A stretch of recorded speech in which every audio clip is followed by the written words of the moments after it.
Diz assim a palavra do Senhor: bendiga minha alma ao Senhor, e tudo o que há em mim bendiga o seu santo nome.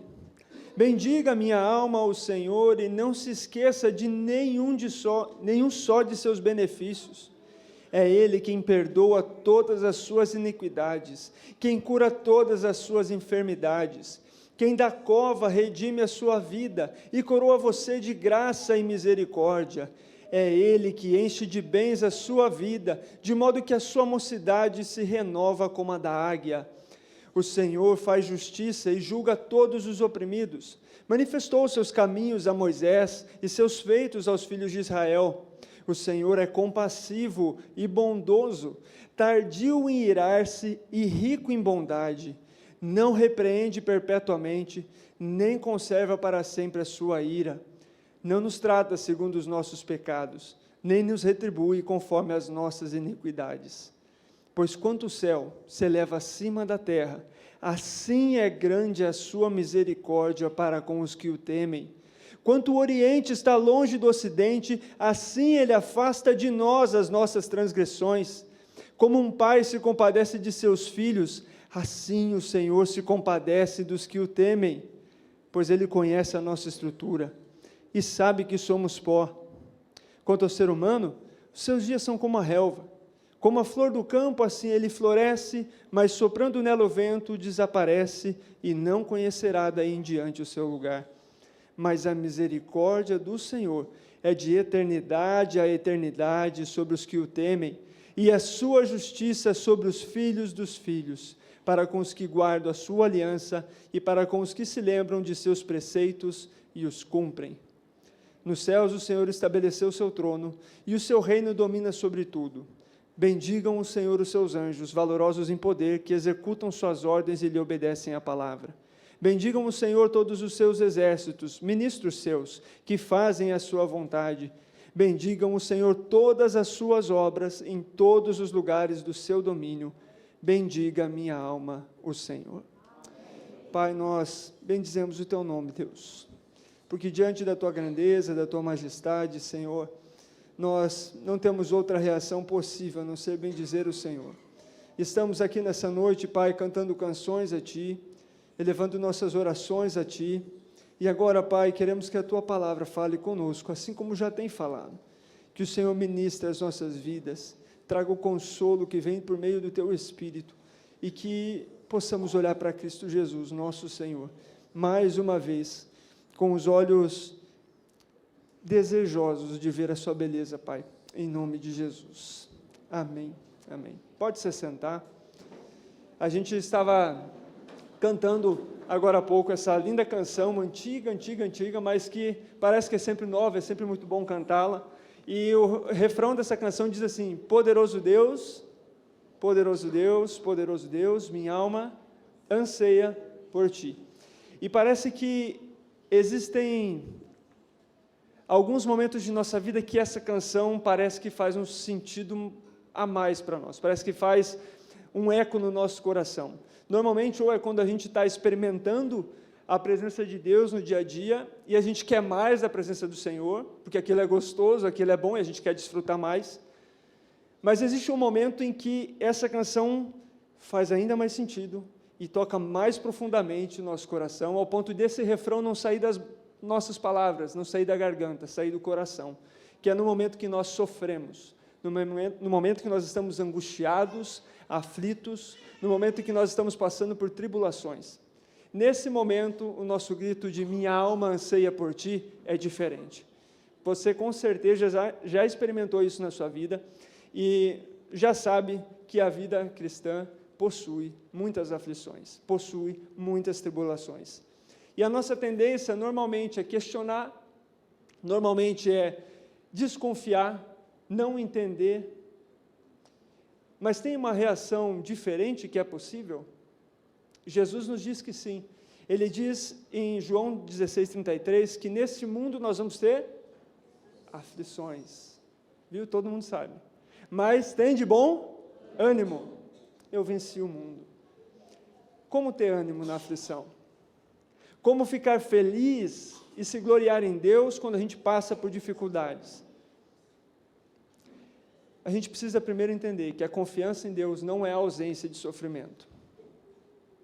Muito pelo contrário, o sofrimento é a forma pela qual Deus nos forja para que nossa confiança nele seja fortalecida.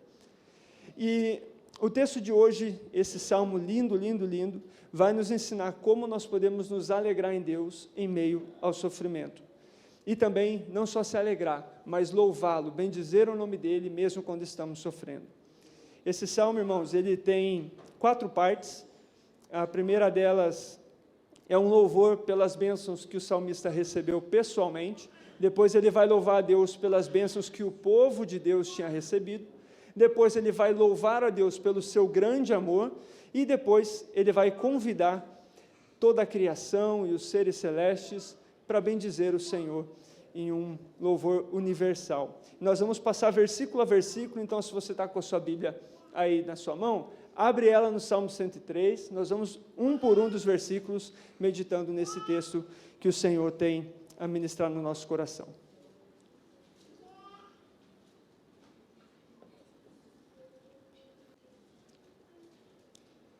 Essa primeira parte, que vai do 1 até o 5, é um louvor pelas bênçãos que o salmista Davi recebeu pessoalmente de Deus.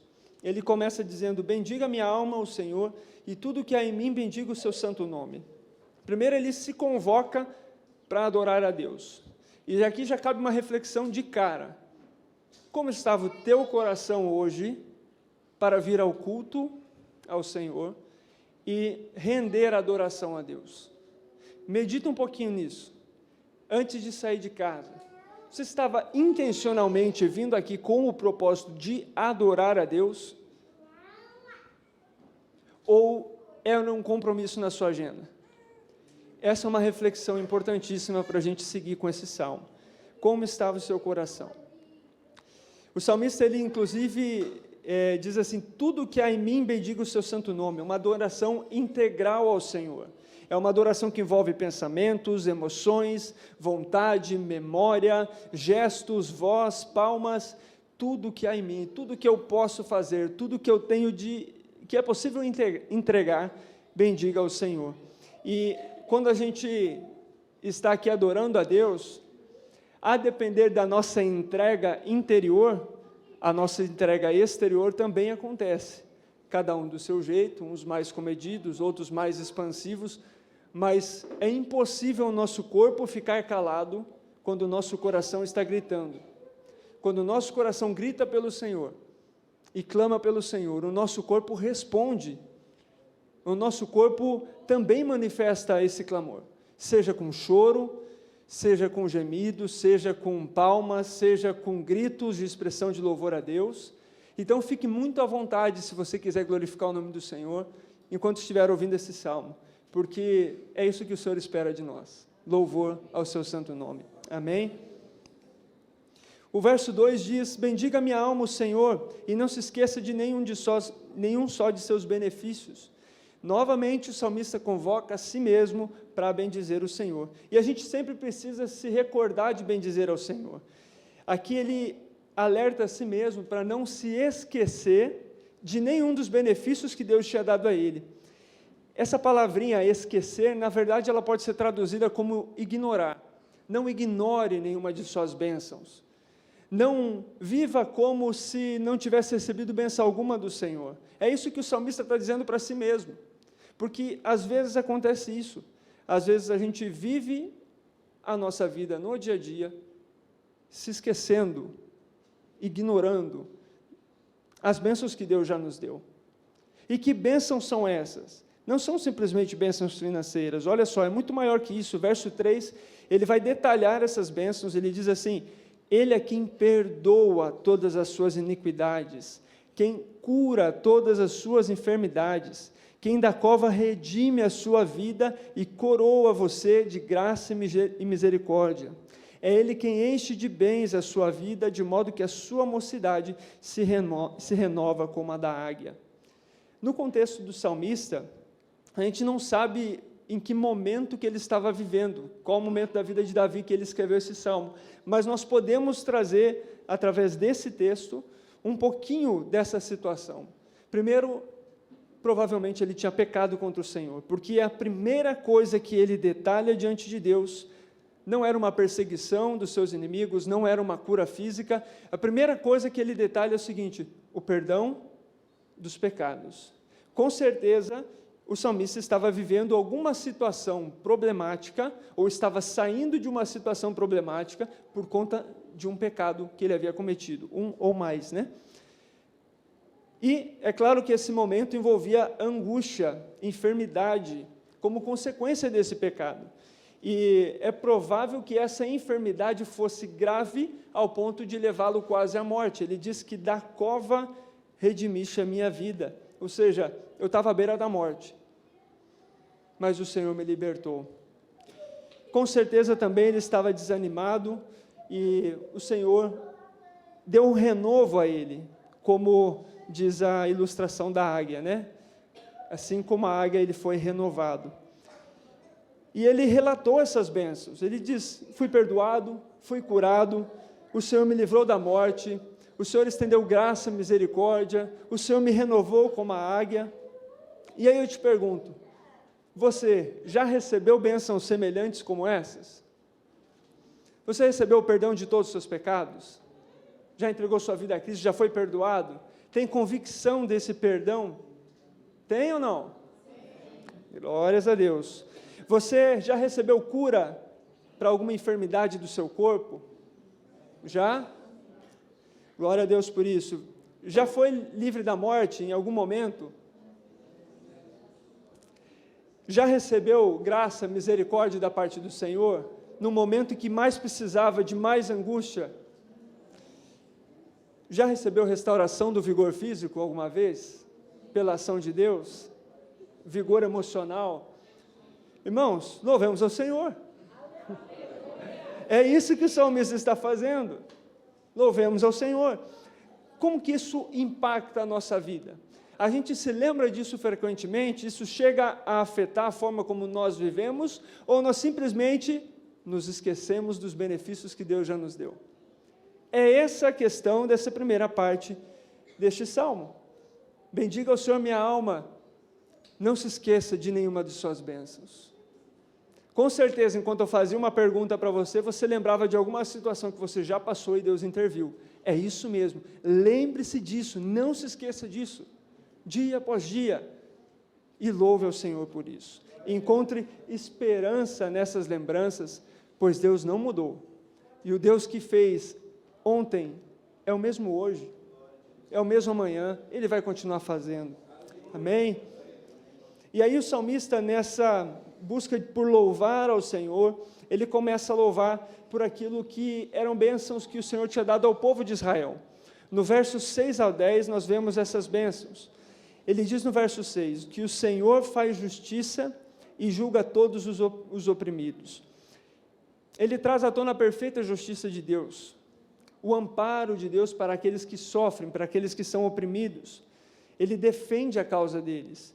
E esse verso dá início a uma memória que sempre estava viva no povo hebreu, sempre, que é a memória da libertação da escravidão. Se nós formos percorrer os salmos, nós vamos achar muitos salmos com referências à libertação do Egito.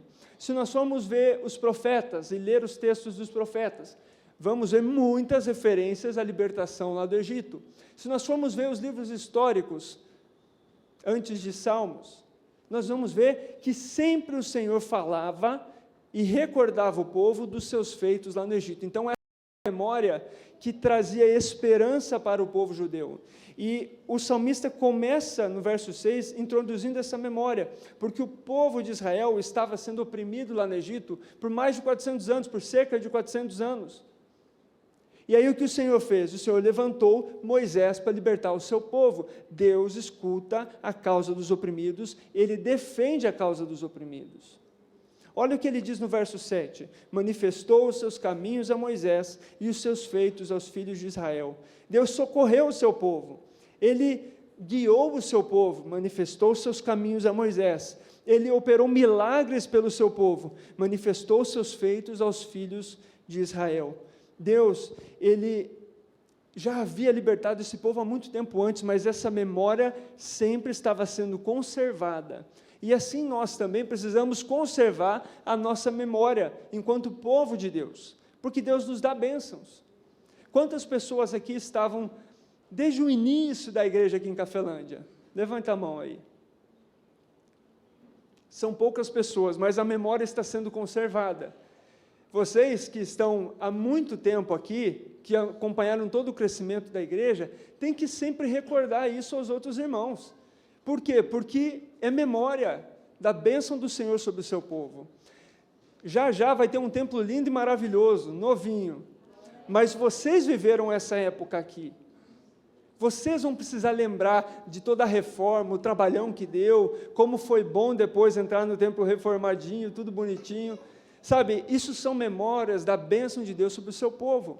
E nós precisamos recordar para mantermos a esperança no nosso Deus que vem em nosso favor. Aleluia. Só que aí ele chega numa recordação ainda mais especial do que a própria libertação do povo do Egito. Ele diz no verso 8 e no verso 9 assim: o Senhor é compassivo e bondoso, tardio em irar-se, rico em bondade, não repreende perpetuamente, nem conserva para sempre a sua ira. Aleluia. Aqui o salmista faz uma menção do caráter de Deus.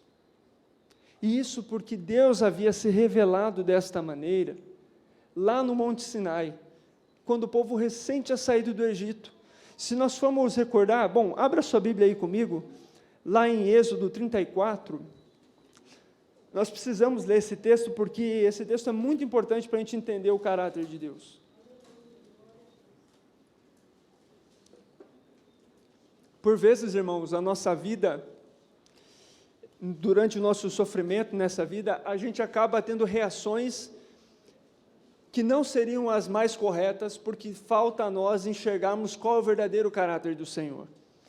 E conhecer o caráter de Deus é muito importante.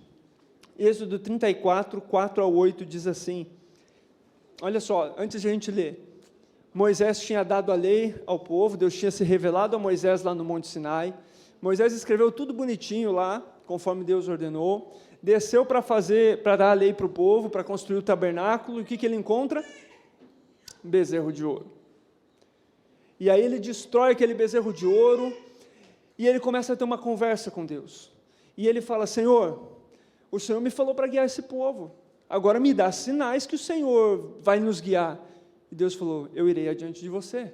Mas Senhor, tudo bem, o Senhor irá adiante de nós, mas eu quero mais um sinal, e eu quero isso, e eu quero aquilo, e Moisés começa a lutar com Deus em oração. E chega um momento que ele fala assim: Senhor, é o seguinte, me mostra a tua glória, eu quero ver a tua glória, eu quero ver a tua face. E aí Deus fala: tá bom, Moisés, então vamos fazer assim, ninguém pode ver meu rosto e ficar vivo, então eu vou ter misericórdia de você, você vai para um lugarzinho específico que eu separei, e ali eu vou passar diante de você, e eu vou proclamar o meu nome, eu vou proclamar quem eu sou. Amados, esse texto é maravilhoso. Olha só, verso 4. Então Moisés cortou 2 tábuas de pedra, como as primeiras, e levantando-se de madrugada, subiu o monte Sinai, como o Senhor lhe havia ordenado, levando nas mãos as 2 tábuas de pedra. O Senhor desceu na nuvem, esteve ali junto de Moisés, e proclamou o nome do Senhor. O Senhor passou adiante de Moisés e proclamou: o Senhor Deus compassivo e bondoso, tardio em irar-se e grande misericórdia e fidelidade, que guarda misericórdia em 1000 gerações, que perdoa a maldade, a transgressão e o pecado, ainda que não inocente o culpado, e visita a iniquidade dos pais nos filhos e nos filhos dos filhos até a 3ª e 4ª geração. E imediatamente Moisés curvou-se para a terra e adorou o Senhor. Sabe o que é mais chocante nesse texto? Que não foi Moisés quem disse algo acerca de Deus. Não foi ninguém que estava ali com Moisés e disse que Deus era dessa e dessa forma. O próprio Senhor, Todo-Poderoso, disse: eu sou bondoso, compassivo, Eu sou tardio em irar-se, eu sou grande em misericórdia e fidelidade, eu é que guardo a misericórdia até 1000 gerações, mas não inocento o culpado. É o Senhor quem disse isso. Isso é maravilhoso, irmãos, porque se o texto bíblico por si só já é a verdade de Deus revelada, quanto mais o texto em que o próprio Senhor revela o seu caráter. E quando o salmista ele recorda os feitos do Senhor ao seu povo, ele recorda que o próprio Deus revelou isso acerca de si mesmo. Voltando lá para o Salmo 103, no verso 8 e 9, ele diz: o Senhor é compassivo e bondoso, tardio em irar-se, rico em bondade, não repreende perpetuamente, nem conserva para sempre sua ira. Ele fez um resumo, por quê? Porque aquela memória estava viva no meio do povo de Deus. O que Deus revela para nós, nos momentos em que nós estamos juntos, irmãos, deve ser conservado. Deve ser conservado em nossa memória, para nos dar esperança. Aleluia. E o nosso Senhor Jesus também revelou como funciona o seu coração. Também disse como é que Ele é em caráter. Vocês lembram dessa passagem? Jesus disse: olha, vocês que estão cansados e sobrecarregados, eu os aliviarei. Tomem sobre vós o meu jugo, aprendei de mim, que eu sou manso e humilde de coração, e vocês terão descanso para a alma de vocês. Esse é o coração de Jesus, dito por Ele mesmo: eu sou manso e humilde. Manso e humilde. Esse é o nosso Deus, o Deus que nós servimos. No verso 10, o salmista continua dizendo acerca dessa grandeza de Deus: não nos trata segundo os nossos pecados, nem nos retribui conforme as nossas iniquidades. Aqui é o salmista já trazendo para a nação de Israel exatamente aquilo que Deus tinha revelado acerca do seu caráter. Olha só, a gente muitas vezes pode pegar alguns versículos da Bíblia, isolar eles e ter um entendimento completamente diferente do que ele está querendo dizer. E esse é um versículo que precisa ser entendido dentro deste salmo, porque o fato de Deus não nos tratar segundo os nossos pecados, nem nos retribuir conforme as nossas iniquidades, não quer dizer que Deus passa pano para os nossos pecados. Não é nada disso. Na verdade, se a gente for olhar a história do povo de Israel, eles foram disciplinados muitas vezes pelo Senhor. Deus muitas vezes levantou inimigos para atacar o seu povo, para que eles pudessem ser corrigidos e voltarem a buscar o Senhor. Deus nunca passou o pano para pecado, e Ele continua não passando. O que esse texto quer dizer é o seguinte, é que Deus é tão compassivo, Ele é tão paciente, Ele é tão amoroso, que Ele não nos corrige na mesma intensidade com que o nosso pecado ofende a Ele. E essa é uma questão que muitas vezes nós não entendemos. Nós achamos que o nosso pecado é simplesmente deixei Deus triste. Fiz uma coisa chata, Deus não gostou. Não, irmãos.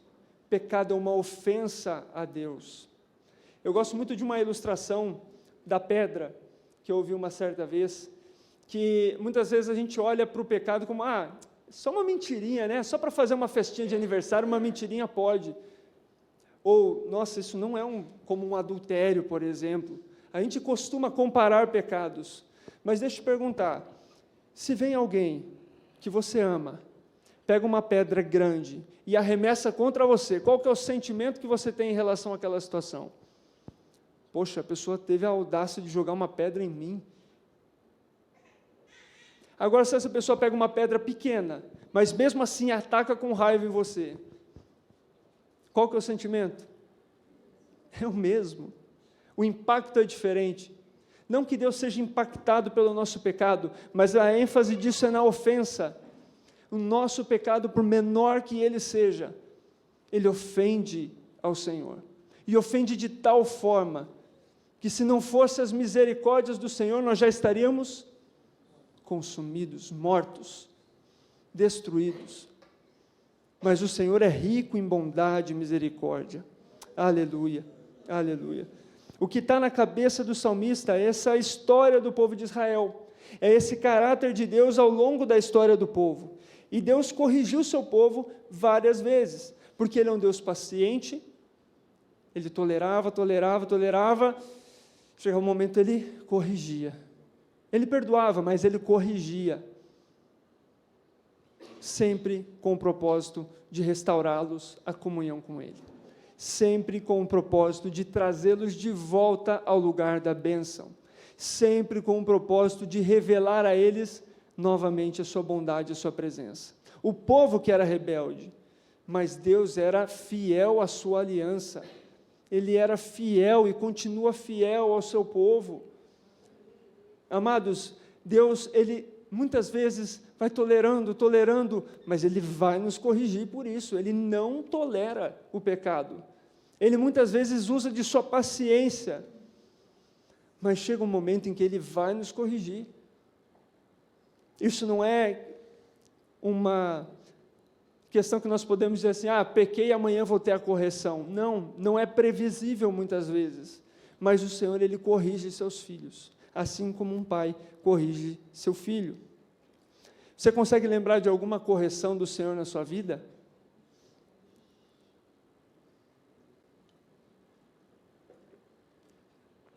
Pensa nesse momento de correção que Deus fez na sua vida. Você consegue olhar para isso agora e ver que era um amor bondoso, paciente, compassivo, cheio de misericórdia, querendo que você voltasse para Ele? Pois é, louve a Deus por isso, irmão. Louve a Deus por isso. Nós estamos lendo um salmo de louvor, irmãos. Vamos louvar ao Senhor pelo que Ele tem feito. Aleluia. Aleluia. Nosso coração precisa bater mais forte quando nós nos recordamos das bênçãos do Senhor em nossas vidas. E aí o salmista já falou das bênçãos pessoais dele, já falou sobre essas bênçãos ao longo da história do povo de Israel, e agora ele entra para louvar o Senhor pelo amor leal de Deus, um amor que é fiel, que não muda. Versos 11 ao 18. Olha só porque que Deus não retribuiu o seu povo na mesma medida em que eles pecaram. Olha só. Pois quanto o céu se eleva acima da terra, assim é grande a sua misericórdia para com os que o temem. Aleluia. Irmãos, esses dias atrás, acho que faz uns 2 meses, não, faz 1 mês, eu estava indo para uma viagem de avião, e em determinado momento eu olhei pela janela e eu olhei e falei, caramba, é muito longe, né? Lógico, já tinha visto algumas outras vezes, mas eu olhei lá embaixo um riozinho que fazia as curvas assim, e você olha e fala, meu Deus, é muito longe. E tinha muito para cima ainda. Amados, tão grande assim é a misericórdia do Senhor para com a minha e a sua vida. É grande, é grande, é grande, é imensa. É imensa, essa é a misericórdia de Deus, e ela está sobre aqueles que temem o Senhor. Olha a outra ilustração que o salmista usa. Quanto o Oriente está longe do Ocidente, assim Ele afasta de nós as nossas transgressões. Aleluia. Nós viemos hoje de Cascavel até aqui, levamos cerca de 50 minutos de carro, 50 minutos, 1 hora. Quanto tempo leva daqui até lá, a pé? Alguém já fez Cascavel, Cafelândia a pé? Por favor, me diz que tem alguém. Quanto tempo de caminhada?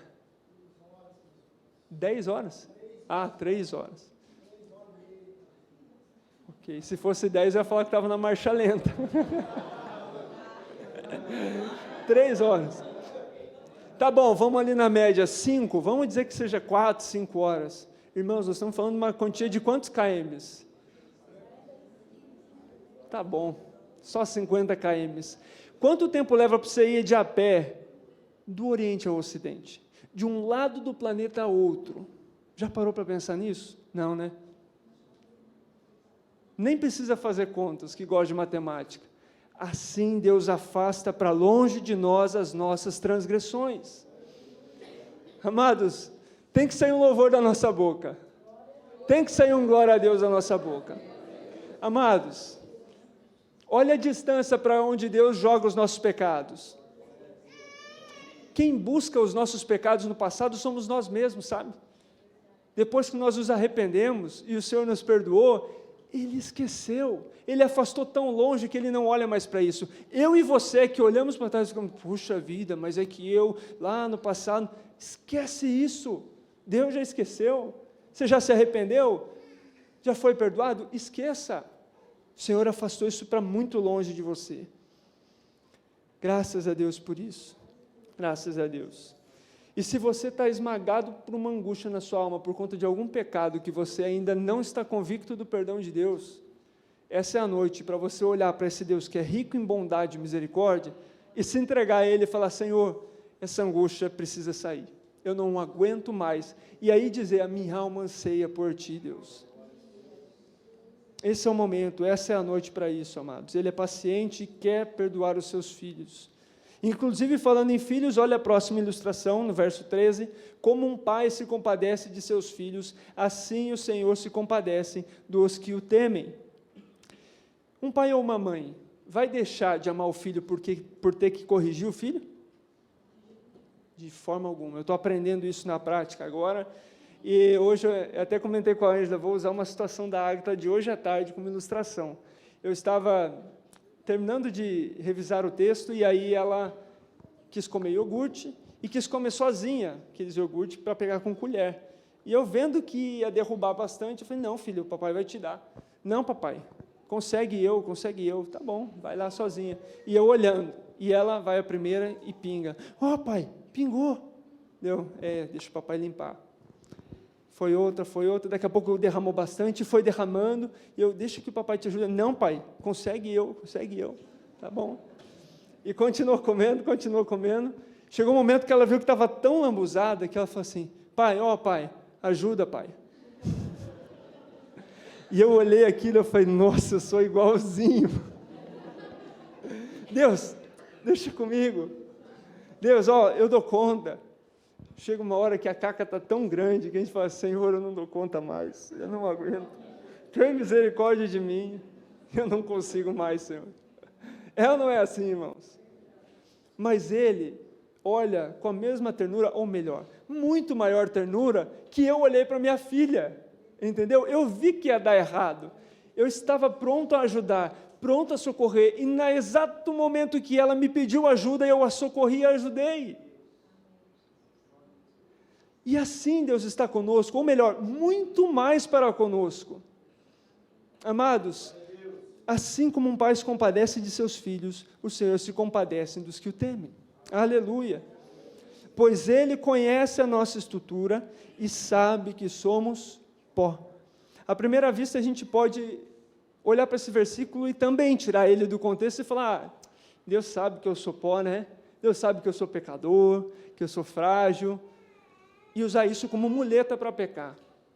Isso pode facilmente acontecer se nós não olharmos porque o Senhor está dizendo em todo esse salmo, em todo esse capítulo. Aí veja, a gente pode falar assim, Deus sabe dessa situação que eu sou fraco para esse pecado, né? Deus sabe. Não, irmãos, não pode ser uma desculpa. Essa é uma afirmação da misericórdia de Deus e não uma desculpa do salmista para pecar. O salmista já tinha se arrependido, ele já tinha sido perdoado, estava bendizendo o nome do Senhor, e então ele diz, o Senhor sabe que eu sou pó, e o Senhor se compadeceu de mim. Ele não usou isso como muleta para o pecado. Então, cuidado quando a gente assume as nossas áreas de fraqueza e idolatra elas, falando, mas eu sou fraco nessa área, mas eu não consigo, o Senhor sabe que é difícil para mim. Para com isso, isso é só uma desculpa. O Senhor quer o nosso arrependimento. A gente não pode transformar a paciência de Deus como muleta para o nosso pecado, de forma alguma. Se a gente fizer isso, a gente está atraindo a ira de Deus sobre nós. Estamos atraindo a correção de Deus sobre nós. Lembra que Deus disse a Moisés, o próprio Senhor disse, que a misericórdia Ele estende até 1000 gerações, mas Ele não inocenta o culpado. E sim, Ele pune, pois Ele é justo. Só que a punição verdadeira para o nosso pecado, para o tamanho da ofensa que é o nosso pecado, foi em cima de outra pessoa, que nem eu e nem você. Foi em cima de Jesus, o nosso Senhor. Ele sofreu a punição verdadeira e real. Nós sofremos a correção. Deus nos corrige, mas a punição pelo nosso pecado foi em Cristo Jesus na cruz. E por isso nós louvamos o seu nome. Por isso nós não podemos parar de dizer glória a Deus e aleluia. Amém. Amém. Olha os versos seguintes. Eles nos ensinam um pouquinho mais acerca do amor de Deus em contraste com a nossa pequenez. Quanto ao ser humano, os seus dias são como a relva. Como a flor do campo, assim ele floresce, mas soprando nela o vento, desaparece e não conhecerá daí em diante o seu lugar. Você já viu aqueles matinhos, aquelas plantinhas que as crianças pegam e dão uma soprada e sai tudo os negocinhos dela? Não sei os nomes técnicos aí. É exatamente assim a nossa vida. Bateu um vento, foi. Nós somos muito frágeis. Nossa vida é muito breve. Nenhum de nós sabe quando vai. A maioria daqui não vai chegar aos 100 anos. Não sei se alguém já te contou isso. Mas o que seria 100 anos perto da história da humanidade? O que é 100 anos perto da eternidade? Agora, olha só. Nós somos tão simples e mortais, tão pequenos desse jeito, mas a misericórdia do Senhor é de eternidade a eternidade, sobre os que o temem. A misericórdia de Deus é de eternidade a eternidade. É algo que nós não conseguimos nem mensurar o tamanho. A sua justiça é sobre os filhos dos filhos, para com os que guardam a sua aliança e para com os que se lembram dos seus preceitos e os cumprem. Aleluia. Amados, mesmo após a nossa breve vida, o amor do Senhor continua sobre nós, continua sobre nossos filhos, nossa descendência. Mesmo após a nossa morte, irmãos, o amor leal do Senhor continuará cuidando daqueles que ficaram da nossa família, se nós de fato tememos o Senhor, guardamos a sua aliança, seguimos e observamos os seus mandamentos. Esse é o pré-requisito. Guardar a aliança significa muito mais do que ter uma Bíblia em casa. Ah, está aqui a aliança de Deus. Não. Significa ter uma vida moldada pela palavra de Deus. Significa olhar para os mandamentos do Senhor e cumprir.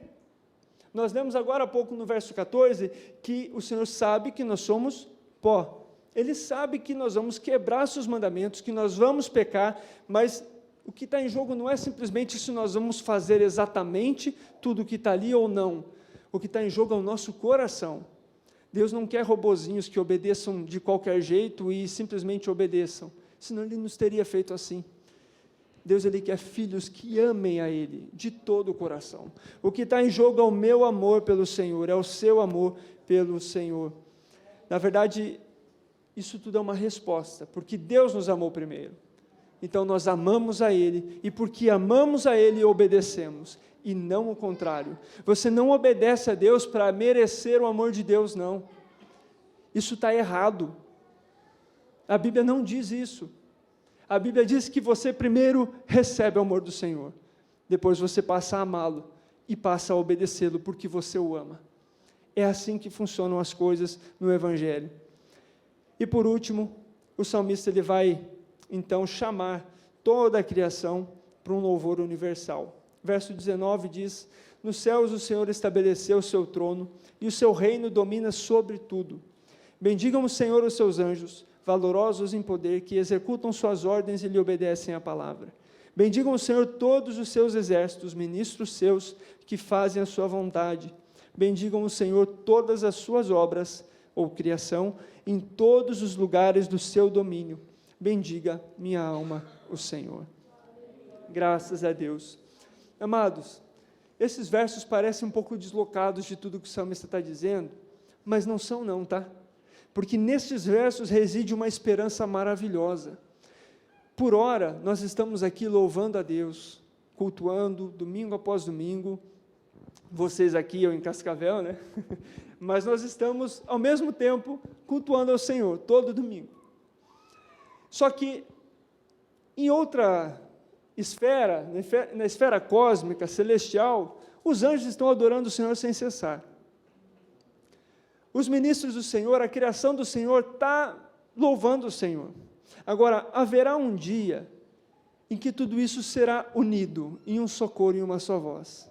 Haverá um dia em que não terá mais pecado para nos distanciar do Senhor. Não haverá mais sofrimento para nos tornar desesperados. Não haverá mais separação nenhuma entre nós e o Senhor. Nós contemplaremos Ele face a face. Estaremos juntos de toda a criação, de todos os seres celestes, adorando o único Rei que governa sobre todas as coisas. Aleluia. Amados, isso nos traz esperança. Nós precisamos olhar para o futuro, não somente para o que Deus fez no passado, mas por aquilo que Ele ainda vai fazer, pela glória que Ele nos dará lá com Seu Filho amado, na eternidade. É para isso que nós devemos olhar também, olhar para o passado, mesmo que no presente esteja sofrendo, olhar para recordar as coisas boas que Deus já fez, e olhar para o futuro, para ver que o sofrimento vai acabar um dia, vai ter um dia que não vai mais haver sofrimento, e aí nós estaremos com o Senhor, somente desfrutando dEle. Amados, se nós mantermos os nossos olhos assim, nosso olhar dia após dia, o sofrimento não vai ficar mais ou menos difícil no presente, mas o nosso coração, a nossa alma, ela vai suspirar de um modo diferente, não mais de angústia, mas de consolo e recebendo o amor do Senhor. Aleluia. E nós precisamos também, irmãos, olhar para o culto com um olhar diferente. Eu falei isso esses dias atrás, lá na nossa igreja em Cascavel. Por vezes nós viemos ao culto, aliás, com um desejo de ver os irmãos, isso é muito bom, é comunhão. Viemos com o desejo de abençoar nossa semana, ok, é válido. Viemos com o desejo de receber alguma bênção, muito bom, de ouvir a palavra, de colocar em prática, tudo isso é maravilhoso. Mas nós não podemos perder de vista que este momento do culto é um culto dedicado ao Senhor, Rei dos Reis, ao Deus que domina sobre todas as coisas. Nós não estamos aqui por nós e para nós, nós estamos aqui por Ele e para Ele. O que nós vamos receber de bênção é apenas a expressão do amor dEle sobre nós. Mas por causa desse amor dEle sobre nós, nós estamos aqui, para dar o nosso amor a Ele, em forma de adoração como comunidade de fé. E no dia a dia, a gente mostra o nosso amor por Ele, obedecendo os seus preceitos, vivendo uma vida diante dEle, com base naquilo que Ele já fez por nós. Amém? Coloque-se de pé, eu quero orar com vocês.